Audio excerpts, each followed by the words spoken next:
Hello,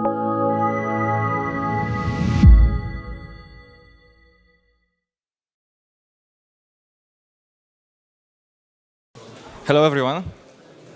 I'm going to talk about the client-side performance. As you may have already guessed, I would appreciate if we could close the door because it's really distracting. Okay, so I hope you like my PowerPoint slides. About me, this is my name, this is my Twitter handle, and I don't tweet much, so you don't have to follow it. This is the company that I work for. We are a company that aims to build great, high-quality products for both us and our clients. So this is us. And yeah, actually, there is very little time for this presentation. I have a lot of things to cover, so I need to hurry up. And I will start with a disclaimer. So first of all, performance is a very broad topic. There are many, many factors that influence the performance of your application. And by no means I'm claiming that I'm an expert in this area. And I want to talk about my experience, about the application that I have worked on for more than a year, and things we did in this application to improve the performance. This app was a single-page application. It uses Backbone framework. So can you close the door? The things that I will be talking about will be mostly applicable to single-page apps. So I'm not going to talk about, for example, how to improve performance of the app that reloads after each refresh, after each thing you click, because it's a different characteristic. And as I said, we used Backbone.js in this application. I'm not going to talk about Backbone, but the important point is that in Backbone, Backbone is very low level. So we have a lot of control over things that happen in our app. At the same time, we have to do all the things manually. So I cannot guarantee that everything will apply to other frameworks where you have less control, but this should be more or less universal. And the next disclaimer is that I will be mostly talking about Chrome, because this is where I did most of my performance measurements and optimizations. I believe that most of this knowledge will apply to other browsers too, but I cannot guarantee that. Especially those WebKit browsers should be similar because, well, this is Blink that was forked from WebKit. One more thing is that tools change constantly. So when I was working on, actually I don't work on this project anymore, but when I was working on it, tools were slightly different, and Chrome DevTools changes all the time and breaks all the time. Okay, so probably you have seen it a few times, this lower part of the window. So there is this tab called Timeline that is used, that can be used for improving the performance of your app. The way to use it is that you click record, you do something within your application, then you can stop, and then you have a profile of things that happened. This timeline divides things that happen into 4 categories. And this is loading, scripting, rendering, and painting. They have those colors, as you can see here. So I'm going to talk about those 4 categories, what kind of events Chrome reports for those categories, and what do they mean, and what can you do to make your app faster. One more thing, the list on the left contains events that happened in this recording. So we selected a range, and here are things that happened. And somewhere here is the click that I made. Actually, I didn't expect that the screen will be so small. But here is the click that happened, and yeah. So let's start with loading. The events that Chrome reports for loading are those events that are related to network transfers And the next category, well, the next kind of event is HTML parsing. So I don't want to spend much time about talking about the first category because, well, this isn't the part that I was focused on. This usually is also related to your backend team or the backend work. Basically, the common knowledge is that you have to optimize the network latency and the time spent on the server processing, because those two factors greatly influence how much time you will spend loading things. In our application, we used HTTP caching, which is easy. Well, not easy, relatively easy in a single page app because you have to only cache the JSONs. They don't have very too much user-specific data. I also recommend using content delivery networks because when we used it, the difference was huge and it was very, very easy to add it. But the more important part and more related to the client is HTML parsing. The fact that this kind of event is in the loading category is a bit misleading because it does not always is related to any network activity. Actually, quite often it is not. So in a typical backbone application, but I believe it applies to different frameworks too, very often you have a template file and you want to render this template and put it somewhere in the DOM. So the way to do it is you render this template as a string, you pass it to jQuery's HTML method, and jQuery appends it somewhere in the DOM. And jQuery, to do it, relies on the browser HTML parser. So when jQuery adds your content to the DOM tree, the browser executes the HTML parser, and you will see the HTML parsing event in the timeline. So for example, after I did this click, there were many, many HTML parses. And this is one thing that you may need to optimize. So in a typical backbone application, you will have a lot of small views, so small templates. And in this example, you can see that we rendered a lot of small templates. So each time this HTML parsing happens, there is some overhead. I don't know what's the cost of the overhead. Maybe initializing HTML parser. I don't know the browser internals. But the fact is that if you browser many small chunks, if you parse many small chunks of HTML, this will be much slower than if you parse one big piece of HTML. And the time saved, of course, it varies. But in my experience, we had places where optimizing it and combining multiple small templates into one big one saved us a few tenths of milliseconds. And the question is if it's a big saving or not. So I don't think that 30 or 50 milliseconds is something the user will feel, but a few hundreds milliseconds will be definitely felt by the user. So if you are optimizing what happens after a click event, you see this tall bar here. So these are all the things that happened after the click event. And this took more than 100 milliseconds. So if you are optimizing things like that, then HTML parsing can be a big part of it, and it may be a good idea to optimize it.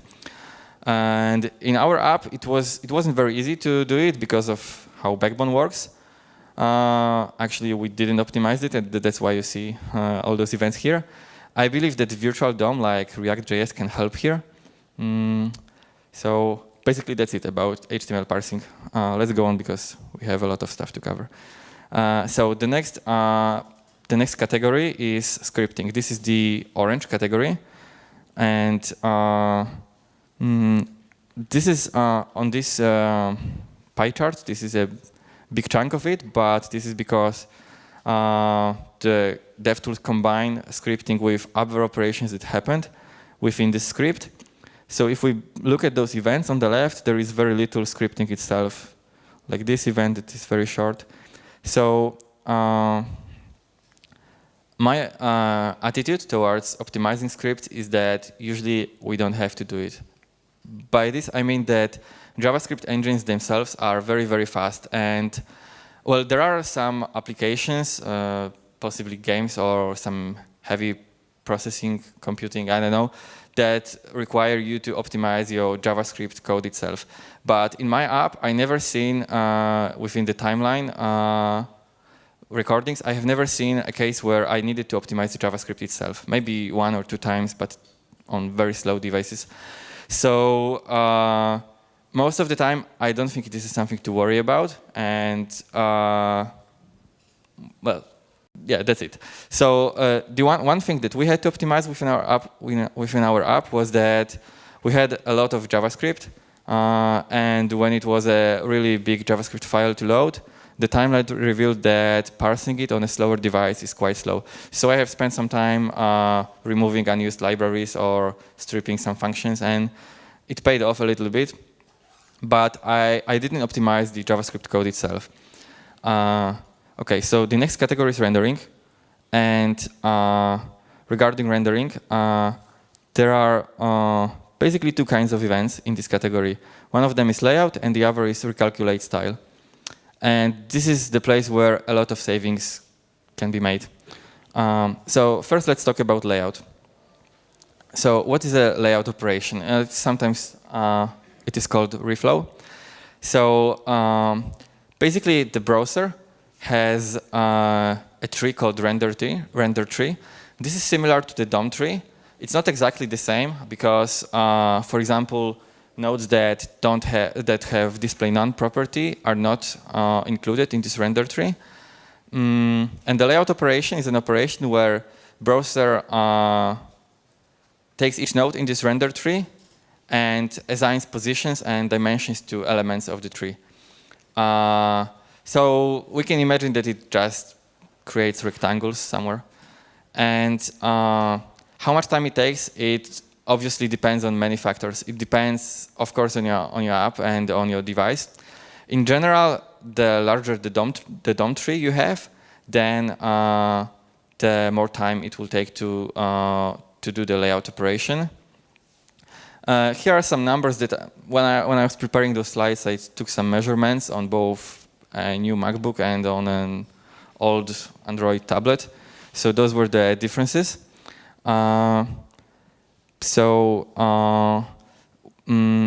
We should understand the concept of layout invalidation. So every time we do some changes to the DOM, for example, when we add or remove elements, we modify text nodes, when we a lot of CSS changes, not all of them, but when we change dimensions of objects, positions of objects with positioning properties, or when we resize the window, the browser decides that it should recalculate the layout. So it decides that the layout is invalid right now. But it does not do the calculation at the moment. It delays it a little bit. And basically, it waits until the updated content has to be displayed. So for example, when there is, maybe it waits until the end of the event loop iteration. So for example, we execute some piece of JavaScript, it makes some changes, and after that, the browser decides, okay, now I need to display it, so I have to recalculate the layout and do all those other things I need to display it. So if it was always like this, then it would be nice. But the problem is that sometimes the JavaScript forces the layout calculation. And this happens when you ask for the, well, usually it happens when you ask for dimensions of some nodes on your page. So here's an example that is a bit contrived. I'm sorry that it's CoffeeScript, but it's just shorter. So here's an example that is actually taken from our application. We have a loop, and in this loop, we ask for dimensions of some elements. And in the next iteration, within the same iteration, we change some styles that cause the layout to be invalidated. And in the next iteration, we ask for the dimensions again.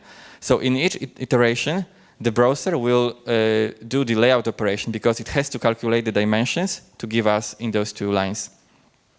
And if you do something like this, this will totally kill the performance of your app. On desktop, it will feel sluggish.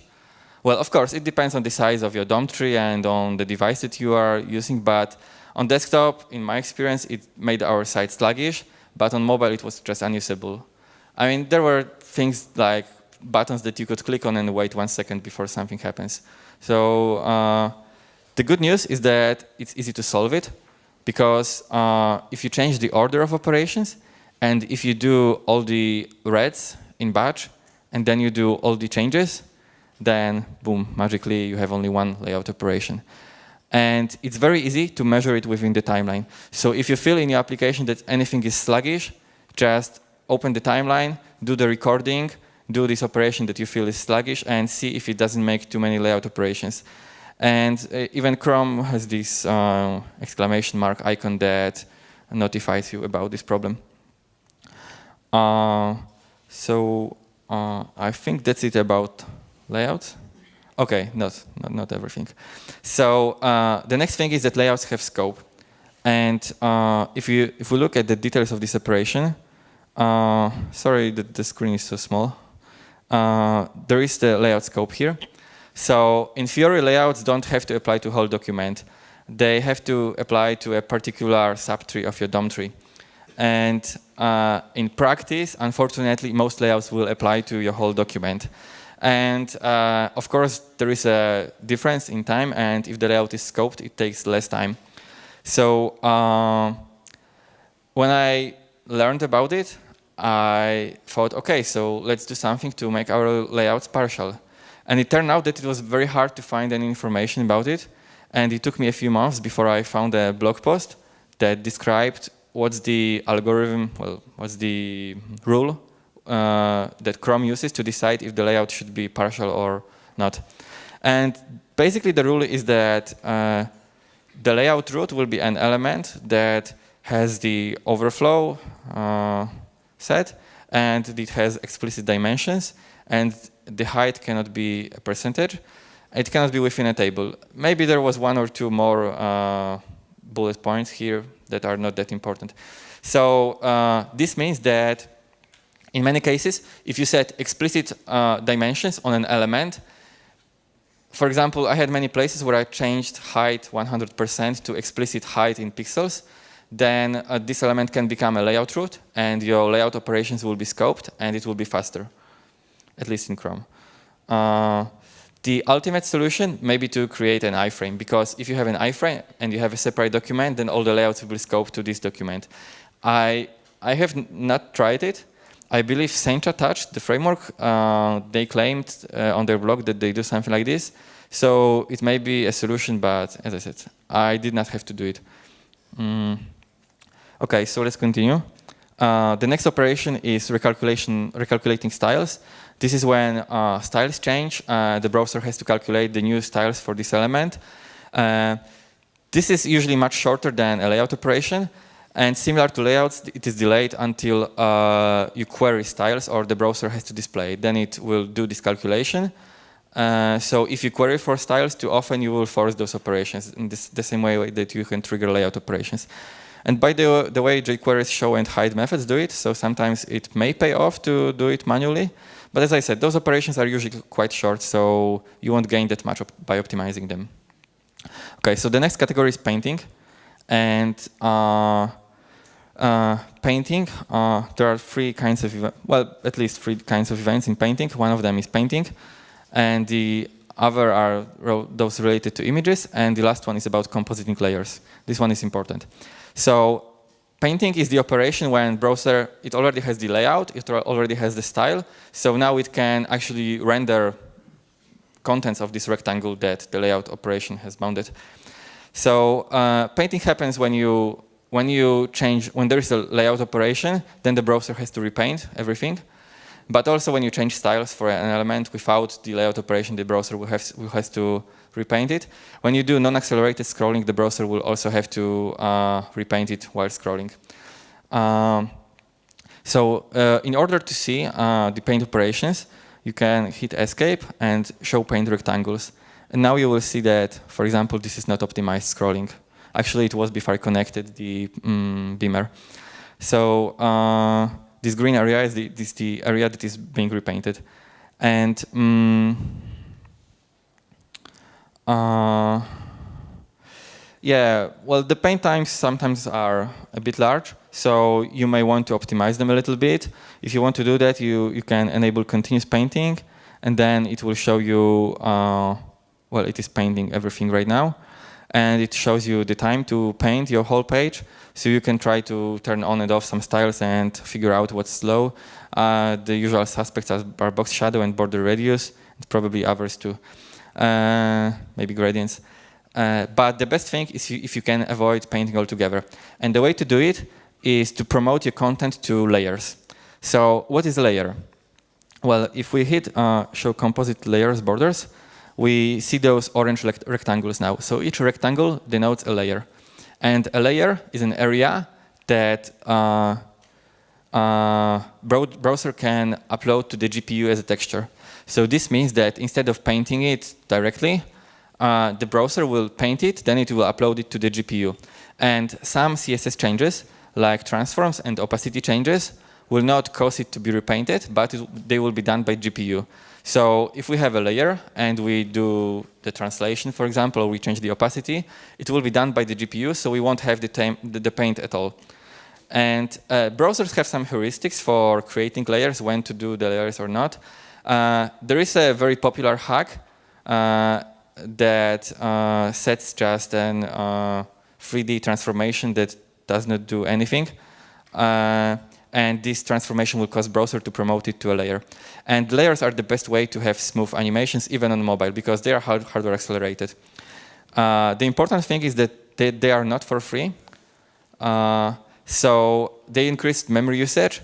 The paint times may be longer because browser has to upload the painted texture to the GPU. They break subpixel font rendering, unless something's changed that maybe I'm not aware of, but it's not very visible on Retina screens, but on regular screen it's quite visible. And they also interfere with Z indexes, but we won't dig into details. If you use Safari, there's a nice layers pane that shows the memory usage. So it may be worth checking out. And one more thing about transitions and transformations. It's important to understand that transitions don't magically improve your performance. The transitions will improve your performance if they don't cause layout operations. So if you use transforms or opacity changes, or some things that cause only painting, that you won't have layout operations. But if you, for example, transition the width of an element, you will have layout operation at each step of the transition. So it won't work quickly. They have some problems, but we don't have time to talk about it. But I believe that situation is improving. We won't probably talk about scrolling, but scrolling can be accelerated. Basically, accelerated scrolling means that a browser has a layer for the content. So you can see it in timeline when there is a layer that is scrolling. I think that's it. So, okay, there are a few links. There is a great resource, junkfree.org. So there are great videos. And there are great videos from those guys from Google. So you can watch them, and they explain very well how to use the timeline. Okay, I think that's it. If you have any questions, I hope they won't be too hard. Yeah, just for me, we have still 2 t-shirts, GitHub t-shirts to give out, but those are woman size. So maybe if there's a girl who has any question, that would be great. Oh, nice. But I will ask the question only if it's S size. That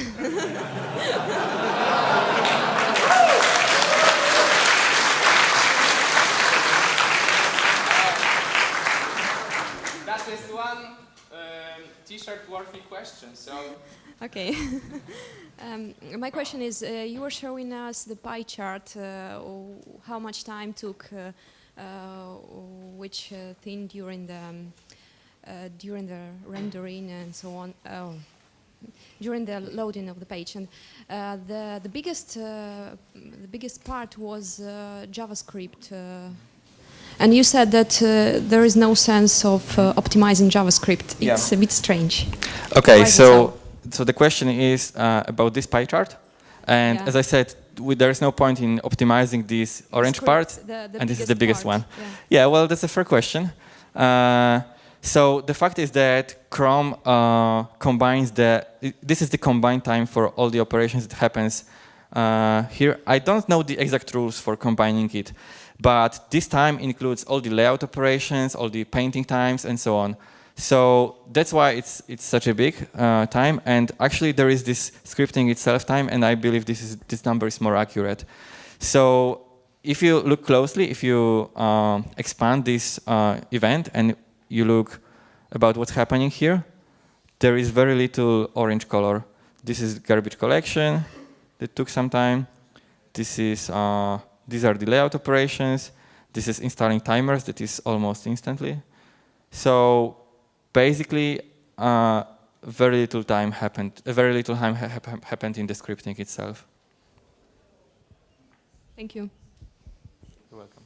I see another raised hand, so let me.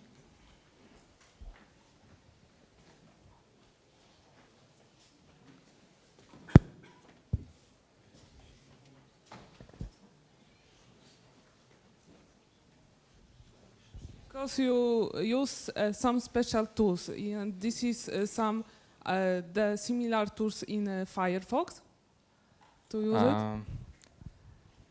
To be honest, I don't use Firefox very often. Okay.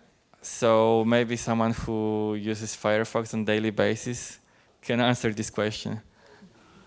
Okay. But I believe that other browsers have similar tools. I know that Safari has similar tools, but I'm not sure about Firefox. Even IE has similar tools. Mm-hmm. Okay, there's a question there. I have a Okay. question. Why do you care just about one browser? I thought that front-end developers care for all users, not just for Chrome. Yeah, that's true. Can you close the door?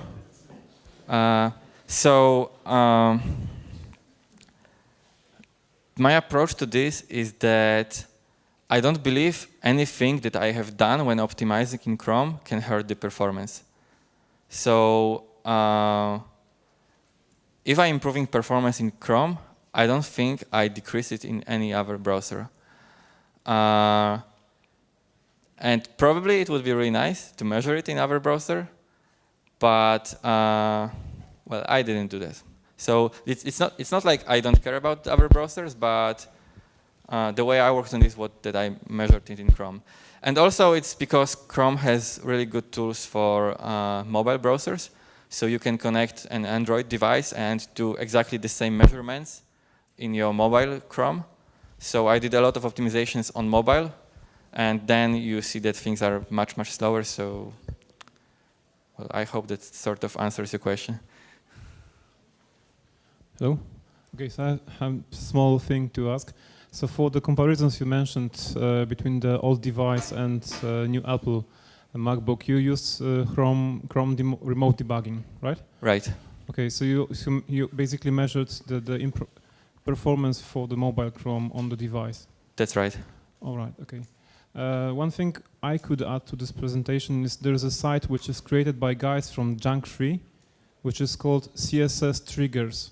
You can open it, and it's really useful because it shows you which properties triggers what. This is the first result. And this is, so basically if you want to check what your CSS might be triggering and why, this is a fine tool to find what is triggering your layout or paints or composition. So it's really useful tool. And to add up to this, why you test in Chrome, basically the Junk3 site this is a site from Google guys. Obviously they showed testing how to test the stuff in Chrome overall, but they're basically focused on making web faster and performance, and those rules apply to other browsers as well. So if Paint is slow in Chrome, it will be also slow in Firefox mostly. I believe, well, I don't have anything to back up this claim, but I believe that the general rules how browsers work are similar. So I believe that other browsers also have to do layout operations. And that's why I think if you optimize it, well, at least I hope it will help in other browsers too.